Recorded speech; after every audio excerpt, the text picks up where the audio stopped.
Hello, my wonderful, beautiful friends, guys. Welcome back to r/MaliciousCompliance, where people follow exact orders to spite someone. And in today's episode, bad bosses are getting taught lessons yet again. And one OP tells the story about the time a Karen boss tried to get them fired to save her own career, and it backfires so hard, guys. I hope you enjoy the stories, don't shake your heads too hard, and as always, you can send or link your post to this email right here.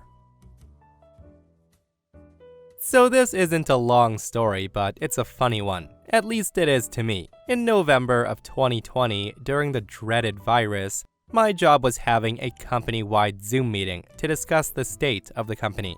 Everyone was nervous because the last company meeting ended with us being told that raises and hiring was on hold, and if revenue continued to decrease, then pay cuts and demotions would be coming. So during the call, the CEO starts on what he considered a high note for the company. He was very proud of the fact that for the entire year of 2020, where all employees were working from home, the company continued to pay the full rent of all 3 buildings we have, in the amount of $250,000 a month.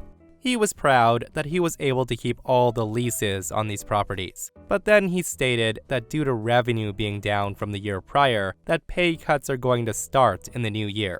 He was also disappointed that we as employees were not giving our all to the company. The exact quote was, "I see a lot of people logging off after their 8 hours, which is very disappointing. We are a family here and we all need to be pulling our weight. And with everyone working from home during this time, I don't understand why working outside your normal hours is such a hard concept. We should all be chipping in to make this company better. And if you're only working here for a paycheck, then we can shake hands now and you can leave, because I only want dedicated employees working for me." Now, to clear some things up, everyone there is salaried and they're not offered overtime. So after hearing this, morale dropped significantly in the company. And by the time I left, which wasn't even a month later, more than a third of the company's employees quit. So needless to say, people maliciously complied. My manager, who is the head of the finance department, actually had the audacity to ask why there was such a mass exodus. I found out after I left that he received a huge bonus for keeping his budget low due to applying pay cuts before it was necessary. Okay, that is one way to get rid of your employees fast. Offer no benefit whatsoever to working long hours on top of cutting pay. Because yes, everyone should keep working long hours, pull their weight so it boosts revenue, so the big boss can continue to get whatever bonuses they get. Sounds like an awesome plan. And seriously, the nerve of the CEO to even say, "Why is everyone working for money?" is ridiculous, and any employer who says, "We're all family here, work harder for us," is a huge red flag. And this person comments, "When I was in high school, I met with the owner of a small grocery store about a position as a stock boy. When I asked about pay, he said, 'If you're interested in money, you don't want to work here.' And the guy was totally serious. I said, 'Thanks for your time,' and left." So my story happened about 10 years ago, and I still think about it sometimes. I hope you enjoy. I work in an office, and at the time, I was the new guy who only worked part-time, taking shifts here and there when needed. I could do pretty much anything, and I did it well, but I often had to ask around for extra shifts to make ends meet. One day, our supervisor went on short-term disability, and an assistant, who we'll call Brenda, took over the job, which included the scheduling duties. Now, Brenda was easily overwhelmed, and we believe that she was too proud to admit she needed help. She had to plan the schedule for 5 teams, and I'd often tell her that I would be available for more shifts to cover X or Y, as the slots were clearly empty. She was always pretty dismissive, and at most times, I'd end up not working more. People tried to work around her mishaps, so there was never any direct impact on overall production. One time, I noticed a lone position on the weekend that nobody wants to do when that person was away. That position was not being backfilled, even though it was essential to have someone in that chair. So hoping for extra shifts, I sent Brenda a casual email to bring to her attention the fact that the shift was not filled, and if she had plans for it yet. Her response was an extra long email on work ethics and respect for my colleagues' time. She wrote that I'm new here and I should learn my place, to stop begging for extra shifts all the time, and that she had nothing else for me that week. She even went as far as to jab my personal finance situation, telling me that if I need money so badly, to go find another job. So with that little outburst, I thought, duly noted, ma'am. Cue my malicious compliance. So my last day at the office that week was Wednesday, and I knew that the shift had not been filled. When I left, I wished everyone a nice weekend, including Brenda, and she said, "See you next week." Now, it's also important to mention that I was on call, and the way our union works is if you're not a permanent employee, they have to call and book you. The schedule's posted 10 days in advance, and they let us know in advance the days they need us. They can't just put me on the schedule and expect me to show up. They have to confirm with me beforehand. That said, I got so many calls on Saturday, 30 minutes after the beginning of that shift, that wasn't being covered, asking me where I was, why I wasn't in, that error alerts were being sent all over the country because no one was there to do the job. I just told the weekend manager that I was out of town and I wasn't on schedule when I left on Wednesday, that they would need to take it up with Brenda. Monday morning, I was called into a senior manager's office. I was told that they were giving me a written warning because I didn't show up to work that weekend, and it caused a lot of trouble for other managers, not to mention lost revenue. This is when I asked if I could pull the email thread I sent to Brenda, and I was able to prove that I warned Brenda that a shift wasn't being filled, that I would be available if needed, but Brenda made it clear she did not need me. They then checked the log to see when the schedule was last changed, and yup, Friday afternoon, long after I was gone. I made it clear that she made no attempt to try to contact me. The senior manager apologized, and he said he would have a talk with Brenda, and I was able to return to work. Now, I don't know exactly what happened during that meeting Brenda had, but all I know is she was demoted within the following month. She retired a year after the incident. I end up being promoted to full-time shortly after. And as it turns out, 10 years later, I'm now office supervisor, doing a much better job at managing schedules. And this is why it's always important to cover your butt at work, guys, and thank goodness OP had what Brenda said to him on email. Because I'm sure without that email, it would have been such an unfair written warning, right? With no way to fight it. Like, I don't know about OP, but I can tell you that if that happened to me, and I had the proof that a boss was trying to screw me over, I would have had the biggest smug look on my face in that meeting. I'm glad she was demoted after that.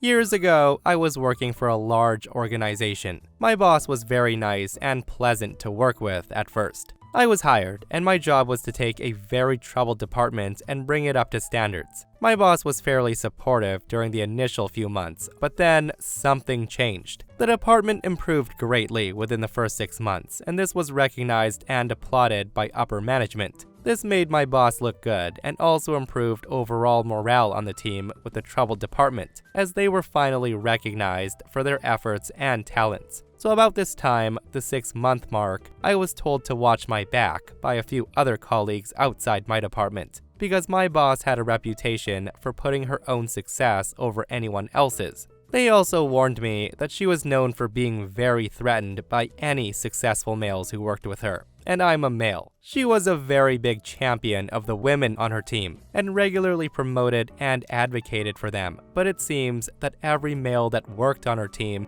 ends up leaving or getting fired. This was something I wasn't aware of when I was hired. Also, I'm the only male on the team. After investigating this further, I found there to be some truth to all of this. I found out that over a 12-year period, 6 men on her team were fired and 2 quit. And of the women on her team during the same period, 8 were promoted, 2 quit, and 4 were still on her team. 0 were fired. So now I'm a bit concerned about this, as I'm 1, a male, and 2, she has this reputation for making it difficult for men on her team. I just took this all in stride, however, and focused on continuing to manage the department to greater levels. So fast forward to my 8th month there, and I'm in a meeting with my boss, and she begins to rage against me, saying that I emailed someone who was in upper management of the company. I explained to her that yes, I did CC the VP because the email in question was one that necessarily involved the entire area under which this particular VP led. She said that I'm not to do that, and then proceeds to tell me that I'm forbidden to email anyone that's above my pay grade, as quote, that's not my place. She then tells me that only she's allowed to email these people, that if an email needs to go to them, CC or not, she will send it.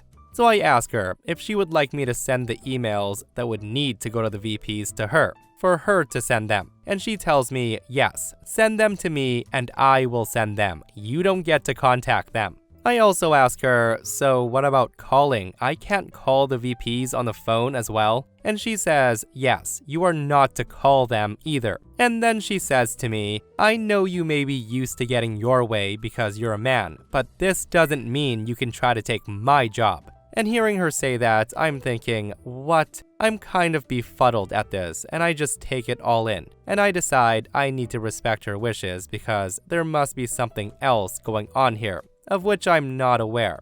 So I think, fine, we'll do it your way. About a month goes by, and during that time, I only need to email a VP once, and I write up the email, send it to her, and then wait for her to send it on. Now, this email is time sensitive and involves giving the VP and his people a heads up, as this was about the resources needed for a particular project. Now, the VP must be included in this email because this request involved budget issues, and only the VP over a specific area is allowed to change or adapt their budget. So I send the email to my boss, and I ask her to send it within the next 3 days, and then I wait. About a week goes by, and I happen to run into this particular VP in the elevator. She asked me about the project, the resources, etc., and I let her know that things are going good. She then asked about the overrun on this one particular area, and I tell her it's best to ask my boss. She then asked me to send her an email on this particular overrun, and I let her know, sure, I'll make it happen. I follow back to my boss, and I let her know about the conversation with the VP in the elevator, and that's when she blows up at me. She starts yelling and screaming and telling me that I'm not to even talk with that VP or any VP about this project. I explained to her that sure, I get it, but it would have been rude to not acknowledge this VP's questions since we were stuck in the elevator together and I didn't seek out that meeting. She then begins to tell me that she has to write me up for being insubordinate and not obeying her request to not email, call, or talk to VPs in this company. Meanwhile, I'm floored, but there's nothing I can do. As I'm leaving her office, she tells me I made a mistake hiring you. I thought you were different, but you're just as entitled as all the other men I've hired. And I just think to myself, okay, this is going really well. I did think about going to HR about this, but I thought that's not gonna solve anything, especially with a boss that's been at the company for 10 years or so. I also seriously thought about filing a complaint about my boss's comments to me, but when I had the meeting where I signed my write-up, I decided against it, given the HR officer had to read the write-up before I signed it, and I figured that since the write-up was based on a BS policy that my boss created out of thin air, I was right in assuming that HR would do nothing for me if I complained anyway. So I just try to get through all of it and start looking for another job on the side. Well, 2 days later, I get a call from the senior VP, to whom the VP from the elevator reports to. This senior VP asked me to come to a meeting that day. I explain that I'm happy to do so, but I'll need to check with my boss first to ensure that there's no conflicts in the schedule. I also state to this senior VP that I would appreciate it if she would contact my boss as well, to ensure that my boss is made aware of her request. The senior VP then pauses and then tells me, no, that won't be necessary in this case. And I think to myself, crap. So I email my boss and I tell her that the senior VP is requesting to meet with me the next day and wanted to make her aware of the meeting. She then comes storming into my office at around 5:30, about an hour before I usually leave. And she closes my door and she berates me for a good 20 minutes for talking with the senior VP. She was so loud that one of the members of the department which I worked in was about to call security just before my boss exited my office. I knew my boss would be mad, but I didn't expect anything like this. So the next day, I go to the meeting with the senior VP. At that meeting is another 3 VPs. The first is the female VP from the elevator. The second is the female VP to whom my boss reports to. and the third is a female VP that used to oversee the department in which I presently work. The senior VP then proceeds to ask me about the overruns. I explain as best I can about the issues involved, and also explain that I had prepared an email a few weeks ago about this. This is when the VP, whom I ran to in the elevator, states that she never got that email on the cost overruns from me. This is when I explain that it would not come from me, but it would have come from my boss. The VP then asked why I wouldn't send it, and I respond, that's not my place to send emails to VPs. This is when the senior VP stops everyone from talking and says, "What did you just say?" I then reiterate my response, and then the senior VP begins questioning me about this point. After about 15 minutes of me explaining to them that I'm not allowed to communicate with them per my boss's orders, they are pretty disgusted and frustrated. I further explain that this policy was created by my boss and has been consistently enforced by her for the past month or so. They tell me that they'll have to come back to me on this, but in the meantime, they'll get the emails about the overruns from my boss and follow up with her. So I go back to my office that day and I realize that my head's on the chopping block. I'm really in a no-win situation and I just have to wait for it to play out. And play out it did. I come into work the next day and I don't think anything has changed. It seems like a normal, oppressive day, and I'm just waiting for the axe to fall on my head. I work most of the morning, and then right before lunch, I get an email. This email's from the senior VP with all the VPs copied in on it, that my boss is taking some time off and she'll be back within a few days. The email states that during her absence, all requests and management decisions will be made by the VP, to whom my boss reports to. Now, I'm not quite sure what this means, but given the weekend's coming up, I'm just glad this frickin' week is almost over. The day goes by uneventful, and around 4 p.m., the VP responsible for the department in which I work comes down and comes into my office. She then tells me that as of that day, my department and I are no longer reporting to my boss, but now we're reporting directly to her. I ask her what that means for the department and my job, and she said nothing. It just means the department will be better served under this new reporting structure.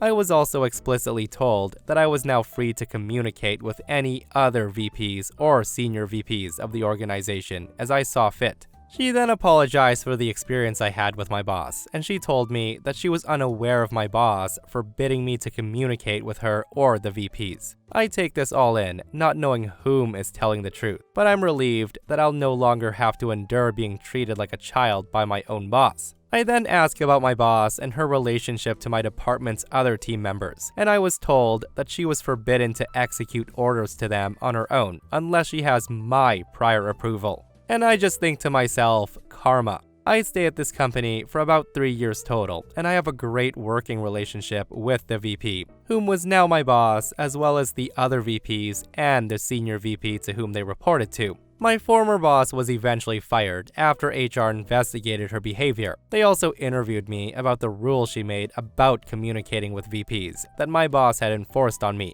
as well as her shouting at me and writing me up and disparaging me as a male. Talk about karma. Her write-up of me was used as evidence that she had actually implemented this no-contact policy solely with me, and because she wrote it up and put it in my employee file, it proved my veracity about the entire no-contact issue. I've never seen her again, but if I do, I would love to be able to say to her, "Great seeing you again." I always tell people that you're the boss that taught me the importance of using email to further my career. Honestly, I'm surprised that Karen boss went as long as she did without everything collapsing like it did with OP.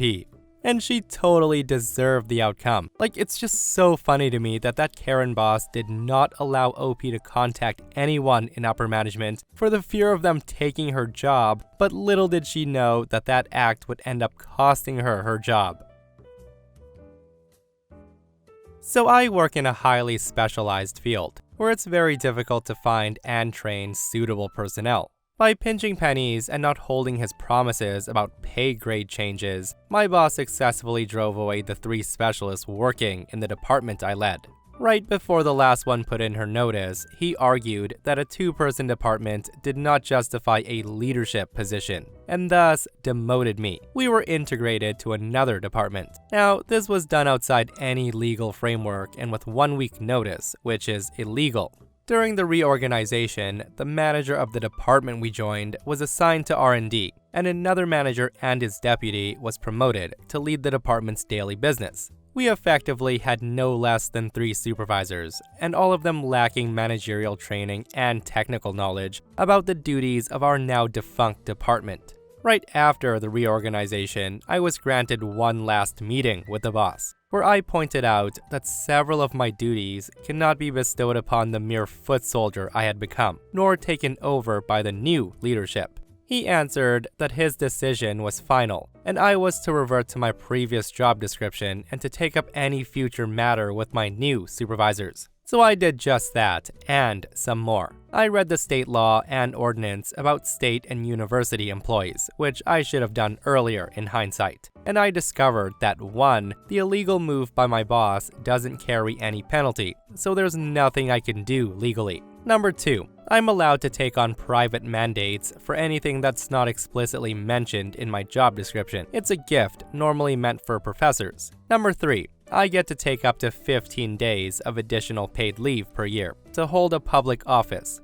And lastly, the pay grade I reverted to doesn't match my responsibilities today, even excluding the absence of leadership position, and there's an independent procedure with state HR to reevaluate the pay grade. And here's the kicker. My old job description that dates back to 7 years before is short, to say the least. 3 lines that don't even cover 50% of what my duties in the last 7 years consisted of. And I have a side gig as a retained firefighter and fire instructor, for which I used to take vacation days. This counts as a public office according to state law. And here's the fallout. My new managers both signed the authorization to take on private mandates and public office without understanding the implications. I used all the 15 days where I legally get paid by the fire department and my employer at the same time. I took on several private mandates, totaling nearly an additional month of salary for 4 days of work. And the pay grade reevaluation has brought me back to the same income as with the previous leadership position. And since my specialty now has a bus factor of 1, and my new supervisors have been unable to staff the open positions, it was very unlucky that I fell ill at the time, where I had to submit paperwork for a research grant, costing the institution $30,000 in lost research funds. What a mistake that was, dissolving OP's department, demoting them, and expecting the same output that boss was dreaming. I'm just glad to know the stars aligned and OP got a bunch of idiots to hand them time and money in the end. And that, my friends, brings us to another end of r/malicious compliance. Guys, I hope you enjoyed today's stories. If you did, hit that thumbs up, and if you're not subscribed, consider subscribing so you don't miss these crazy stories. And if you missed the last episode on the channel, it's an r/entitled People episode, where bosses are getting taught lessons left and right again. Guys, go check it out if you haven't, and myself and Stevie Boy will see you guys in the next one. We love you.